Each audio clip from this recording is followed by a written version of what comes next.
Thank you very much. But at first, maybe you know, today is the 300th birthday of Kant. But I will criticize this Kant today, also today. Sorry. In the middle of Hegel's time in Nuremberg, an underrated period of his life, he founded the first humanistic gymnasium in Germany, based on reform plans and a new Bavarian curriculum, complete with innovative philosophy classes. This was a revolution in the educational system in Germany. Working with his friend Niethammer, Hegel used his post as school inspector to change the whole educational system of Nuremberg and later also in Germany. The idea of a humanistic gymnasium, even before Wilhelm von Humboldt, was general Bildung, formation or education of the mind, leading young people to self-consciousness and free thought. Classical languages and literature were central. He wanted to use the spirit of the new philosophy to break up the outdated scholastic catechetical forms of formation, education, and to fight against the utilitarian and philanthropic ideas of education, which sought nothing more than to train people for future careers and to be useful in society. Hegel's leading principle was formation towards freedom. He explained his plan in his speech at commencement. First came the study of classics, especially art and science, an immersion in spirit, a pagan baptism, led by an interest in the foreign and distant. The interest in the foreign and distant, the student discovers an object of study different from himself. For example, think on Homer's Odyssey and Daniel Defoe's Robinson Crusoe. Learning foreign languages and literatures is for Hegel a precondition of formation or education. Secondly, formation education must be valuable in and of itself.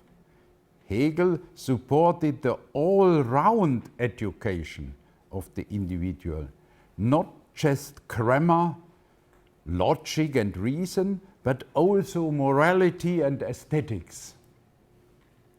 Formation education, furthermore, should happen in a calm, protected inner space, despite being preparation for the real world. Thirdly, school should foster sense of self, independence and self-consciousness. School must be understood as a community of learners, not an assembly of masters and servants. The teacher is not a judge, and the rules should not be too restrictive.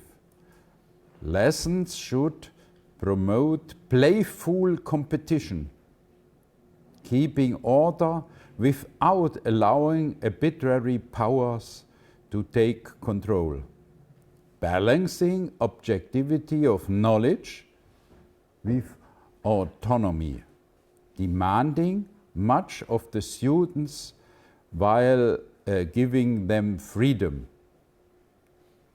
School must not suppress the youth's burgeoning senses of self. Students should learn to trust themselves. The students should be set free upon worthy issues, not told what to think about them. Fourthly, an educational institution is an ethical one for Hegel. Justice and education go hand in hand and are crucial to a modern state. The success of a public school is based on the cooperation of teachers and parents, on the general agreement that educating young people into family and state is the way to an ethical community. Such an education formation is not external to the family, as with Plato, not merely internal. School ties the family and the real world together. The individual is trusted with this double existence and allowed a safe space in which to prepare for the more difficult world. School is where one practices for life. Hegel builds on his encyclopedia division of knowledge. I cut here some part, you see, into three main stages, three main sciences, and this is a topic of his teaching at the Gymnasium: the science of logic, the philosophy of nature, and the philosophy of spirit. It was also the main topic in his philosophy courses at the Gymnasium. Hegel had also a new method of teaching. Philosophy must be learned and taught like any other science, say physics, so that examined knowledge takes the place of opinion, guesses, and assumptions. Youth must, so Hegel quote, give up seeing and hearing. Very important. Give up only seeing and hearing, by drawn away from sensory knowledge. Maybe you remember my first lecture on the first chapter of the Phenomenology of Spirit. Drawn away from sensory knowledge, which only appears to be certain. Instead, they are to pass through the three stages of science set out in the Hegel's encyclopedia. First, the stages in the encyclopedia, the three stages of thinking. The first is understanding, the abstract thinking already taught in the Gymnasium. The second is the negative skeptical method, antinomy, dialectics. And third, in Hegel's word, the speculative, positive rational thinking as authentic philosophy. The third level is authentic philosophy. Of course, the most difficult bits can only be given in small doses in the Gymnasium. Hegel admitted to being, quote, in conflict with myself, for I do not know how to satisfy my audience with speculative thinking, nor myself without it. He differentiated, for example, between, it's a very important difference between representation, Vorstellung, and concept. This is one point here is Kant not clear. For Kant, maybe on some parts representation is concept. That's not the Hegel viewpoint. On the one hand, thoughts are formed through powers of imagination, as pictures and narratives. So art and religion can help only imagine speculative thinking. Learning speculation, the positive rational, is the goal. But in the Gymnasium, it can only be done sparingly in the form of a preparatory science. With this propedeutic began a new era of Gymnasium education.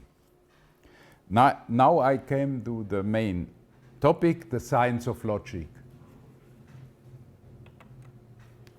In 1815, a reader of the science of logic called it the book of books, a masterpiece of the human intelligence, of human spirit. Covering the science of logic here in a biographical context is quite a tightrope walk. Its theoretical content is exacting, and to present it to experts and a broad readership alike is a challenge. Hegel published the book in 3 parts. In 1812, The Doctrine of Being.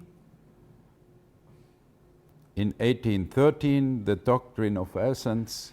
And in 1816, the Subjective Logic or Doctrine of the Concept. In Jena, he had only, as he put it, just begun the work.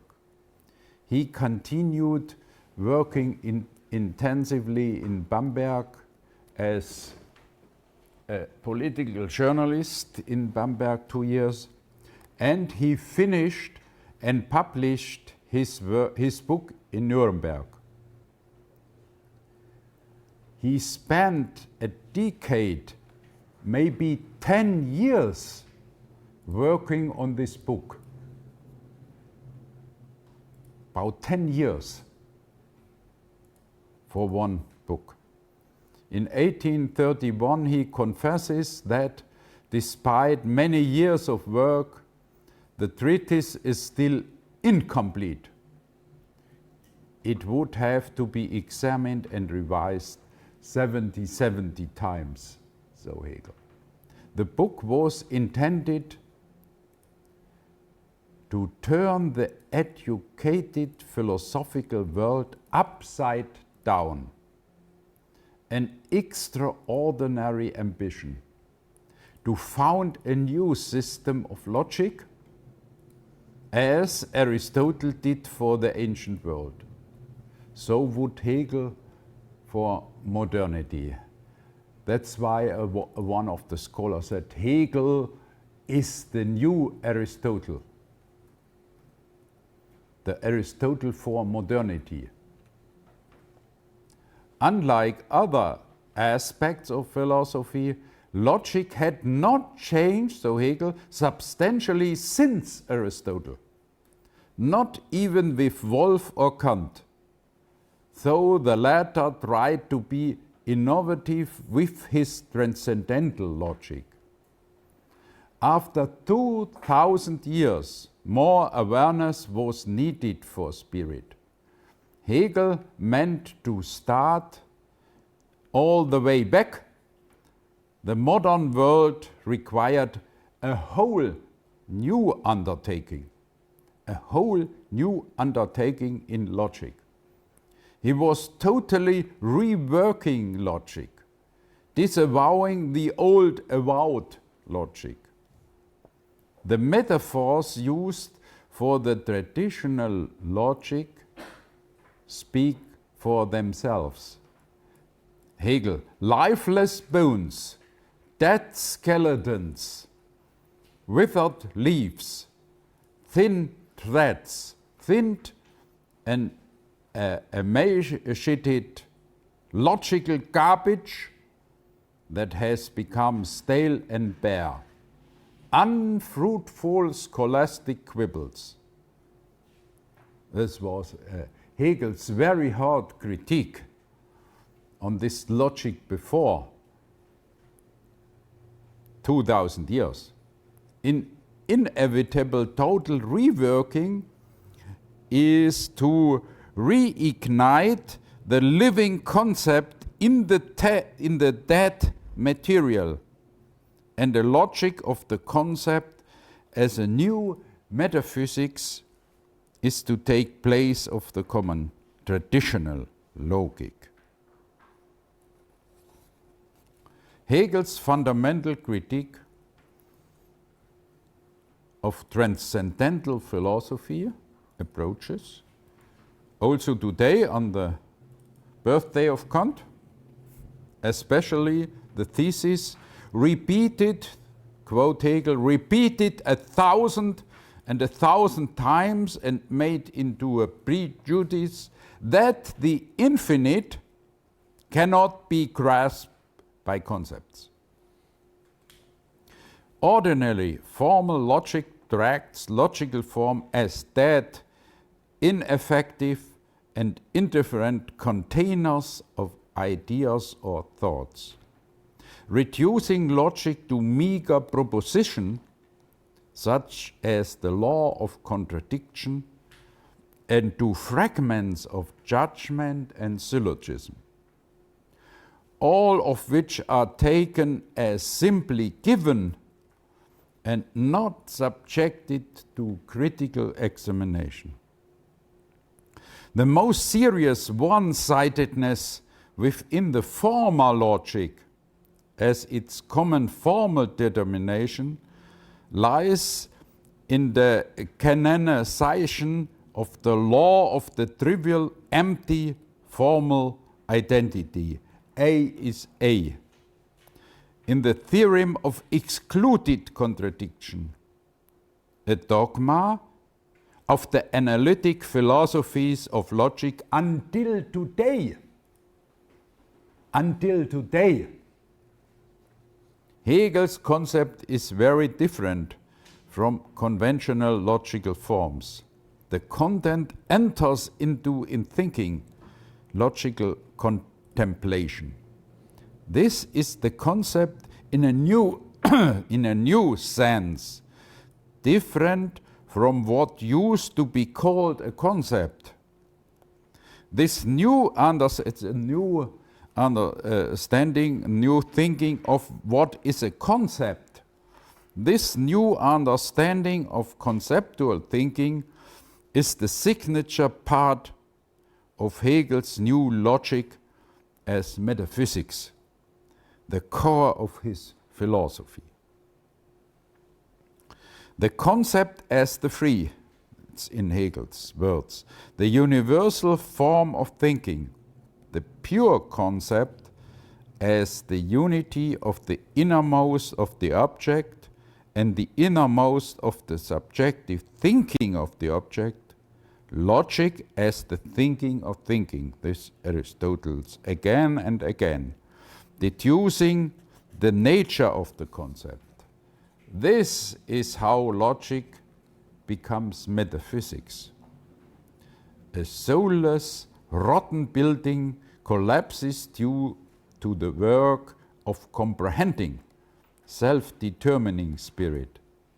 The greatest effectiveness of conceptual thinking as science is the demand that the existing be justified, from which comes the necessity of legitimizing thought, of seeking the nature of the concept, the inner of the concept. First, the foundation of the science of logic. Logic, and this is important, logic is the sign of the one idea. Only one topic is in the science of logic. One idea, nothing else. A new metaphysics as a foundational philosophical discipline. The philosophy of nature, then, later in the system, later, not in the science of logic, the philosophy of nature represents then the idea in its otherness, while the philosophy of spirit represents the idea which returns to itself from otherness. But this is the topic of Hegel's philosophy of nature and the philosophy of spirit, not in this science of logic.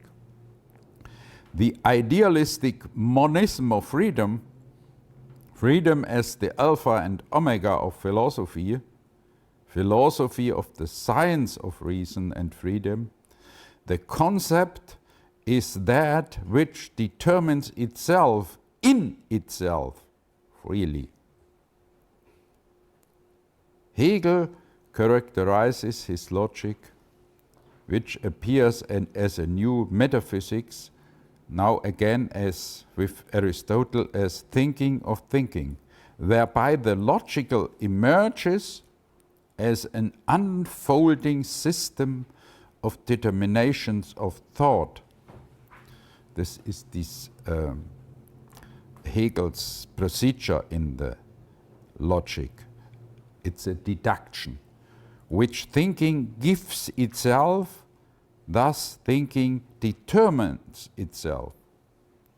Conceptual thinking is the main object, not external things, but the concept of those things, the concept itself, the basis for determined concept. This is neither subjective idealism, where the content of knowledge is determined only by the I, by the self, within self-consciousness, nor the objectivism, realism of the given. This unity is a self-reference of thinking, opening the door to a new metaphysical logic. We had a discussion in the last lecture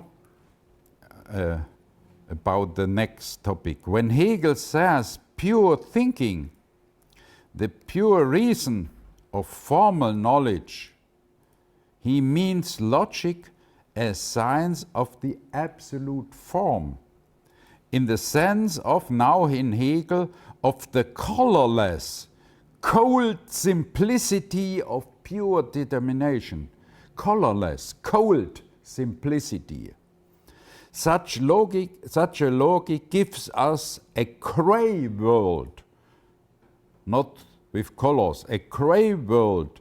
Hegel refers to that cold letters with the science of the formation of pure thought. We walk in the realm, with the poet Friedrich Schiller, of the shadow of the idea, in a realm of concepts bereft of all sensory concreteness, without representations and images. Conceptual thinking, again, had been seen metaphorically, but this was now sublated. Hegel and Schiller confronted the ideal with life, reality with art, the beauty of calm shadow lands. The forms of immediate existence had withered away, no structure of natural existence, freed of dependence on external sources, the retreat and destructions of the finite. Logic is a timeless development, not historical. Only in pure time and space, in pure time, in the form of a pure process that takes in nothing from outside. Conceptual thinking articulates the universal form of thought of the concept. Thus, Hegel's logic can be seen as the science of the concept and how it becomes the idea, focusing on the logical form of the concept excludes perception, feeling, imagining, the deficiencies of consciousness. This, the topic is pure conceptual thinking.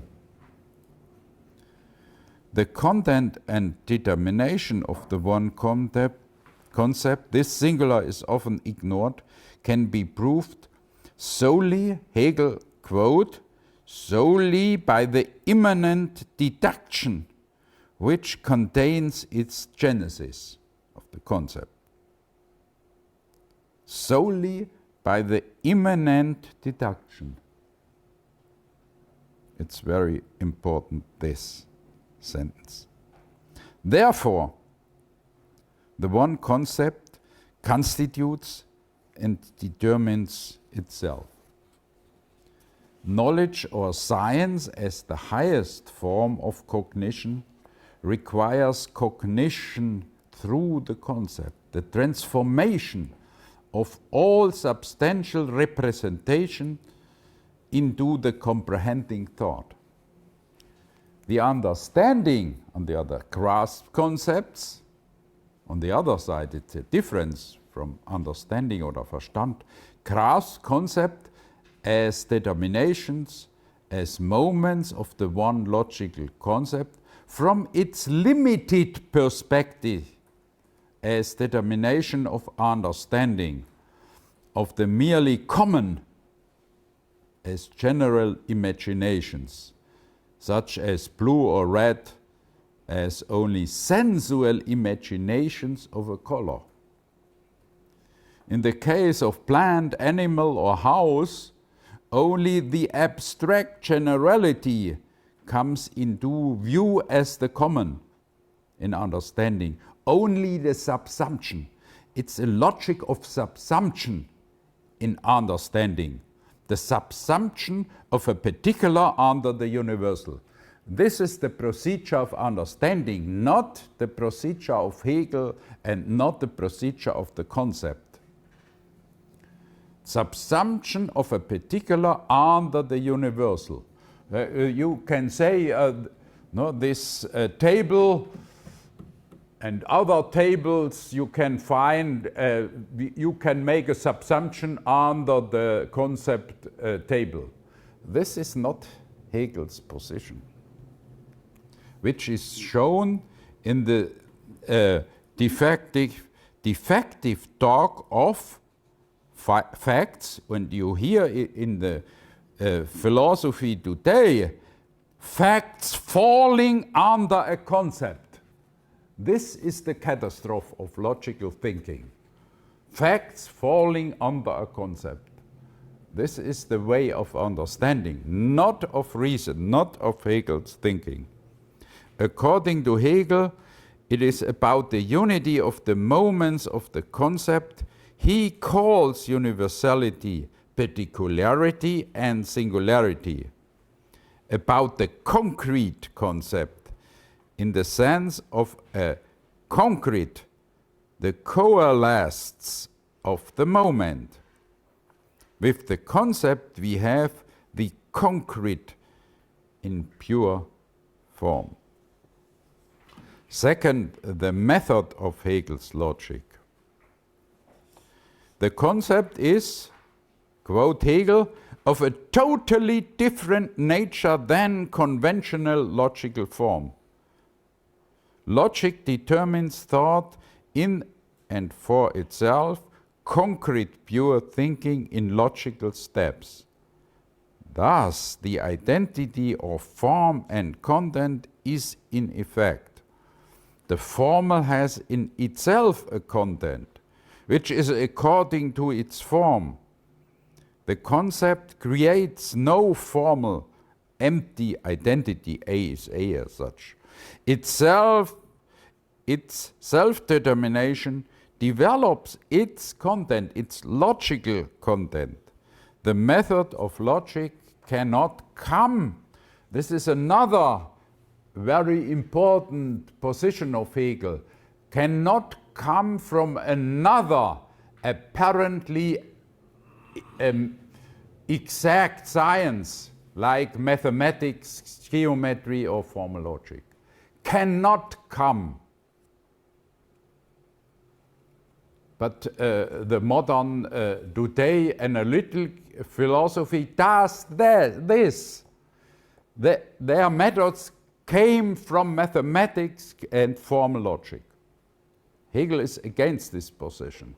The path of conceptless quantity in Hegel is then wrongly called the path of the concept. You can see this and read this in the founder of the analytical philosophy, Gottlob Frege. This a procedure of the understanding, not of reason. Explaining and legitimizing the method is the jurisdiction of logic itself. It is not the result of such reflection. The method takes Hegel the determinate from its object itself, the concept, since it is itself its immanent principle and soul. End of the quote. It determines the concept and their relations itself. The method does not differentiate principally between its object and content. It is thinking of thinking. This self-reference, self-relation. Deriving the concept's determination immanently grounds the whole of logic. The dynamic self-determination of the concept brings deductive progress and retrospective justification together. Hegel quote, "The further determination of the beginning by moving forward and the justification of the beginning by moving backward." The logical, and you remember, the logical has three sides to its form. I will bring this again. Each concept encloses these three moments: abstract understanding, negative reason or dialectical skeptical, and third, positive reason or the speculative. The second moment moves the rest, where immanent relation and necessity bring the content of knowledge, but is still just one side of Hegel's method. The third moment sublates dialectical skepticism. The third moment sublates dialectic. The consequences of leaving the third moment out, a disaster for logic, a catastrophe for logic. For Hegel, speculative is a synonym of positive reason. The concept has different determinations in the moment of its negativity or absolute determination. The content is absolutely nothing else than such determinations of the absolute form. This is the driving force of the concept self-determination. Negativity with a self-relation. Or, you remember phenomenology of spirit, determinate negation. The categories do not reveal themselves based on their possible application. Significant example of this core of the method is, according to Hegel's logic, already, you remember, demonstrated in the phenomenology. The only way to gain scientific progress, and the very simple insight of which is essential to strive for, is the cognition of the logical proposition that the negative is just as much positive, or that the contradictory does not resolve itself into zero, into abstract nothingness, but essentially only into the negation of its particular content, or that such negation is not all negation, but the negation of the particular thing that resolves itself, thus determinate negation. End of the quote. The diamond truth of the concept, which does not change with time, lies in this double self-related negativity. The basic structure of absolute negativity is integrated in its relation to the other, rather than to itself. The other is also a double negation. The undetermined is without determination, and so is merely an immediate identity. But being the same as itself, it is also its opposite, the determined, since it is determined by what it excludes. By what it excludes. This is important again. Therefore, both moments must be grasped in their abstraction and their unity. The truly immediate and undetermined is as represented in the concept as the mediated and determined. For the concept consists neither in one-sided immediacy nor in one-sided mediation. Determined and undetermined, immediate and mediated, are inextricably connected in the concept. It contains this relationship of negativity, this unity of opposite, this absolute negativity, so Hegel. Third, being, essence, and concept. I will start with the text of Hegel's logic. The system of pure thought determinations is first divided according to the basic Trinitarian logical code of the concept as universality, particularity, and singularity. First, the logic of being, abstract universality, the concept are supposedly pure immediacy. Second, the logic of essence, the mediated concept, being for itself, the beginnings of the connection of immediacy and mediation. Third, the logic of the concept, in and for itself, the truth as the sublation of being and essence. Concept is the sublation of being and essence. Hegel also describes the first two as objective logic, replacing old metaphysics, an improvement on traditional ontology. The third part is the true logic of the concept. The determination of being and essence go back to the basis concept through its deduction, while being and essence are also its basis. In other words, the concept represents the sublation of its presuppositions, being and essence, yet at the same time it is itself the presupposition. Every stage concerns the one concept in its self-determination. With regard to the special problem, I will come to a special fundamental problem of the beginning of the deduction, which is still to be dealt with.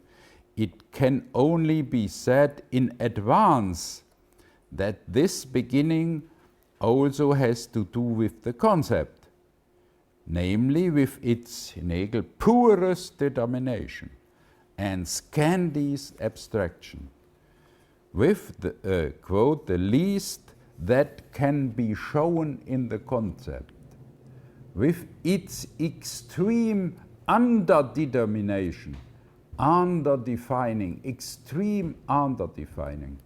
In any case, one by no means starts with the conceptless or pure immediacy. Being and essence both carry their opposition in themselves, terminologically outlined in the contrast and unity of immediacy and mediation, universality and particularity. In the realm of being, the immediate seems dominant. In the realm of essence, mediation. Being and essence are sublated in the concept as their unity. They exist in their different as mutual negation of its moment. Truth of being and truth of essence. That which is mediated by and with itself, and hereby at the same time as the truly immediate. Even when immediacy and mediation appear as different, they are, so Hegel, in indivisible connection. For logic is about the concept. All logical determination prove this unity. Another quote, there is nothing that does not contain both immediacy and mediation equally, so that the two determinations are indivisible. All exclusion strategies of an ether or ether immediacy or mediation, as well as the inadequate connections implied by the little word also, immediacy and also mediation, indeterminacy and also determinacy, they are wrong and they belong to the old metaphysical understanding. Forget this either or this also. The abstract understanding of traditional metaphysics and empiricism, the philosophy of immediate knowledge, each is the same dualism, immediate or mediated, non-relative or relative. The paradigm of consciousness, you remember, phenomenology of spirit, an unacceptable realism and constructivism, has subjective thinking as consciousness here and absolute objectivity there. The concept as the positive rational contains in itself a series of oppositions, such as the one between subjectivity and objectivity as ideal moments. Both must have identical internal structures. Then there can be full logical determination. For immediacy, Hegel uses some levels, some stages. You find the stages in the science of logic. Hegel uses being, Dasein, and being in itself in the realm of being. Then elaborate form, concrete existence, then actuality and substantiality in the realm of essence, abstract universality and objectivity in the realm of the concept. The concept determines itself on these levels by sublating abstraction and mediation. This immediacy is not exclusive with mediation, nothing, the other, and being for itself in the realm of being, difference and contradiction, appearance, the essential relation in the realm of essence, or abstract particularity in the realm of the concept. Each logically and implicitly contains the other. The first of these unities, being and nothing in becoming, is the first truth, it's Hegel, as the whole logic of the concept. All determination, logically, especially all concepts of philosophy, are examples of formations of this unity. I come to the last chapter for today, Hegel's passage in Science of Logic, with what must the science begin? Now Hegel explains what he means with his paradoxical dictum of the third philosophy, which is neither dogmatism nor skepticism, but both. If the beginning were determined and mediated, it could not be the beginning, for it would have to be based on something. And so one goes into the logical invalid infinite regress or progress, endlessly backwards down the rabbit hole of relativity. Is the first. If the beginning were undetermined and immediate, it would just be a dogmatic assumption. Early on in the Science of Logic, Hegel argues against such arbitrary postulation, the shot from the pistol of inner enlightenment, belief, or intellectual intuition. In the introduction, the fact of the overcome opposition of consciousness is emphasized 3 times. You must remember on this sublation of consciousness in the phenomenology. Hegel starting with the pure knowledge in the Science of Logic. The pure concept is not a bleeding assumed or merely assured, but received its justification, its proof in the form of its necessary emergence in the phenomenology of spirit. However, this latter can be dispensed only with insofar as one decided, resolves directly to think purely. Thus, it seems that the beginning of logic can be approved in either an immediate or mediated fashion. But the question of the beginning cannot go against the basic principle of the method, namely the internal structure of the concept, the self-related negativity. Neither pure immediacy nor pure mediation can be the beginning. They are connected. Hegel has, that's why, 2 perspectives of the one beginning, 2 logical paths as 2 moments in their respective one-sidedness, which each sublate themselves, contain negativity, and thereby create the identity, the unity of immediacy and mediation. I come to the variation A, the first, the mediation version. The result of the phenomenology figures as the logical beginning, thus mediated by the proof of the standpoint of pure knowledge, of comprehending thinking, which took place there in the phenomenology. It is not opinion, not emotion, not belief or imagination. Insofar as it is a presupposition of logic, legitimizing the beginning by negating the paradigm of consciousness via the skeptical side, sublating relativity, mediation in pure conceptual thinking. So the result goes back to the beginning, the ending to the beginning.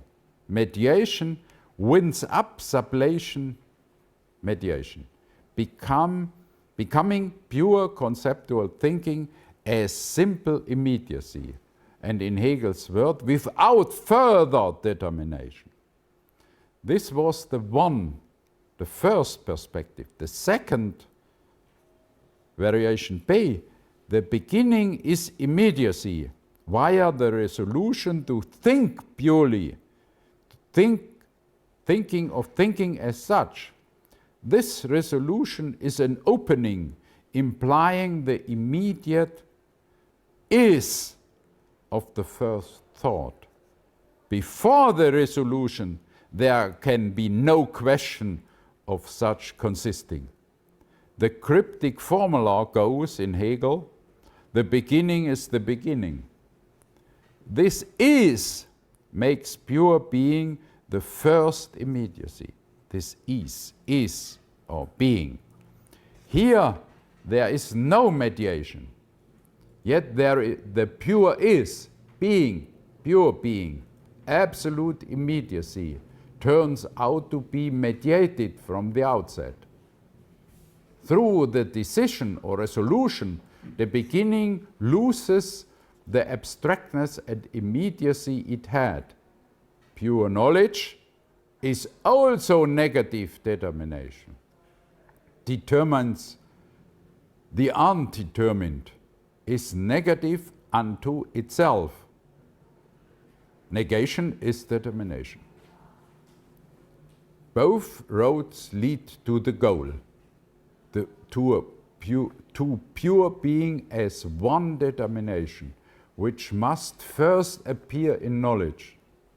The immediate, the simple, which is only the beginning.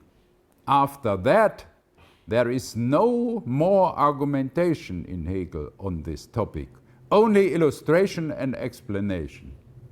Legitimizing the beginning ties one-sided mediation to one-sided immediacy, presupposition and lack of presupposition. The science of logic opens with pure conceptual thinking, and therefore the pure is being of thinking. The whole way through, the book only deals with pure decision for self-conceptualizing thought. This thought begins as being.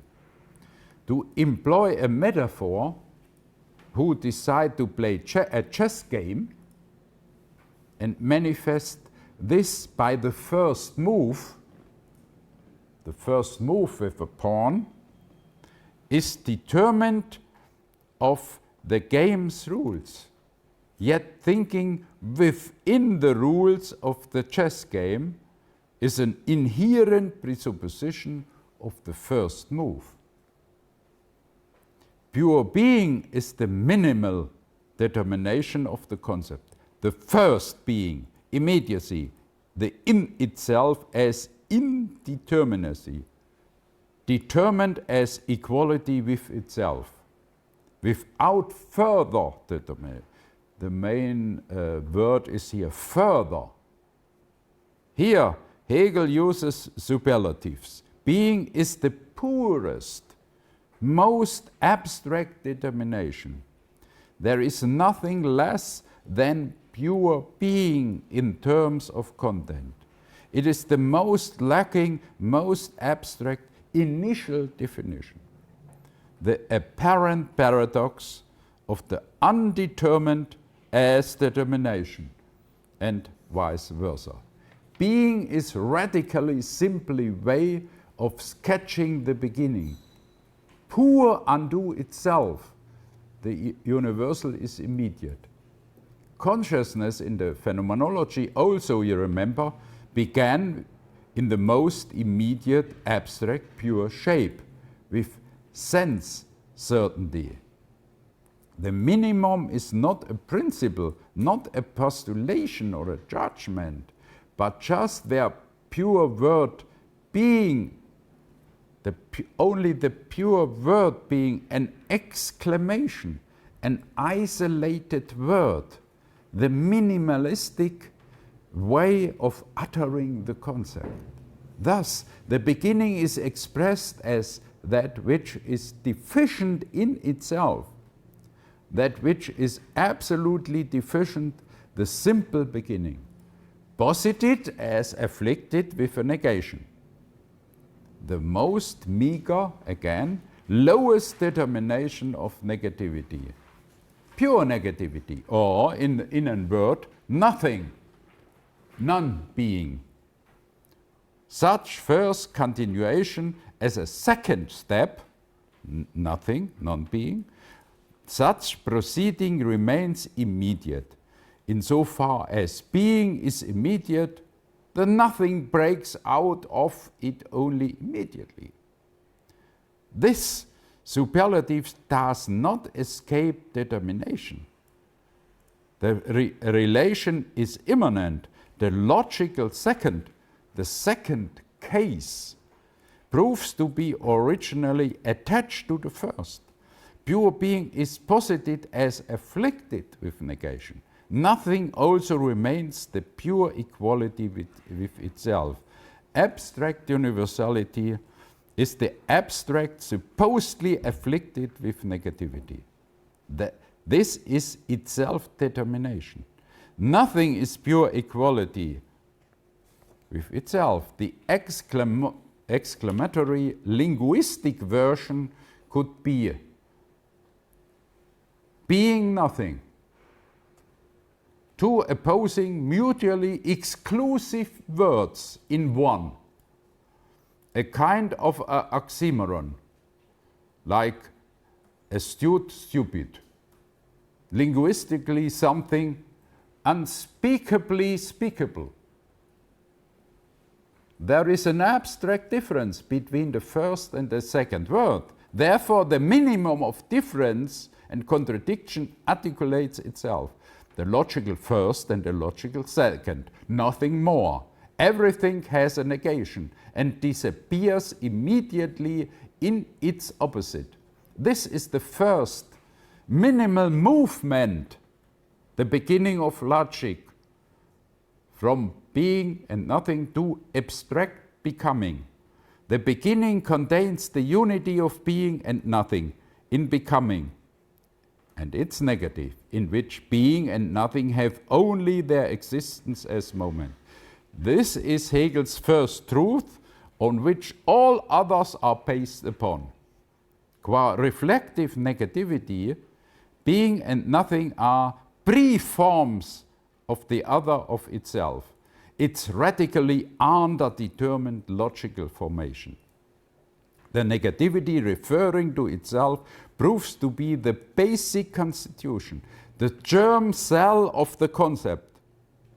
This is illustrated, only illustrated, not argumentative, it's illustrated in the sections with addendum on formations of philosophy, which are in logical non-temporal historical sequence.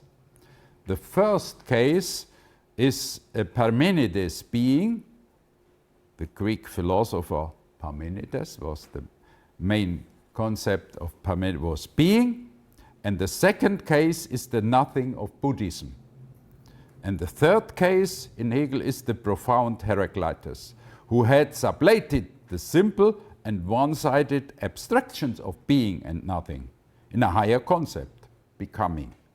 In a minimal, most abstract form, everything is becoming. Being and nothing are in radical extreme abstractness, abstract thought things. A more closely determined version would not make sense. Hegel spoke about it would be like deciding, not nonsense, it would be like deciding if a certain house exists or not. This is nonsense, it's not here the case. Or if one does or does not possess 100 coins. With this first unity of opposites, the foundation stone for the concept is light, the foundation for the immanent movement of further determination for the subsequent formation of this unity as a self-constructing path. As the science of logic progresses, the theoretical understanding of its beginning will successively expand. I thank for your patience.